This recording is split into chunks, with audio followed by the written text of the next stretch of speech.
हप्ता 2 दिवसांमध्ये जमा होणार आहे। अर्थ खात्यानं 3600 कोटींचा निधी वर्ग केलाय।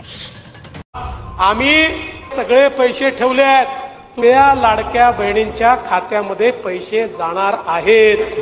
तर आपण बघितलं तर महिलांची निगडीत असणाऱ्या साधारणपणे 5 ते 6 योजना हे अर्थसंकल्पामध्ये जाहीर करण्यात आल्या। त्यात प्रामुख्याने मुख्यमंत्री माझी लाडकी बहीण योजना असेल, त्याचबरोबर मुख्यमंत्री अन्नपूर्णा योजना असेल, पिंक रिक्षा असेल, त्याचबरोबर उच्च शिक्षण मुलींना मोफत देण्याच्या दृष्टिकोनातून योजना असेल, त्याचबरोबर आई योजना असेल, पुण्यश्लोक अहिल्याबाई होळकर योजना असेल।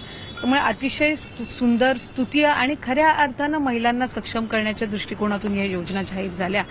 आणि मला खात्री आहे की साधारणपणे नेहमीच असं राजकीय किंवा सामाजिक भाषेत किंवा कार्यक्रमांमध्ये बोललं जातं की महिलांना प्राधान्य दिलं गेलं पाहिजे, महिलांना व्यासपीठ दिलं गेलं पाहिजे, पण त्याचं एक उदाहरण आणि खऱ्या अर्थानं ते प्रॅक्टिकली कसं होऊ शकतं याचं एक प्रचिती आपल्याला कालच्या बजेटमध्ये पाहायला मिळाली। ते निकष सुद्धा त्यांचा उल्लेख हा केला गेलेला आहे। 2.5 लाखापेक्षा कमी उत्पन्न असणाऱ्या कुटुंबाला, त्यातल्या भगिनीला या योजनेचा लाभ हा निश्चितपणाने मिळणार आहे। याचा लाभ हा डायरेक्टली त्यांच्या खात्यावर जाणार आहे।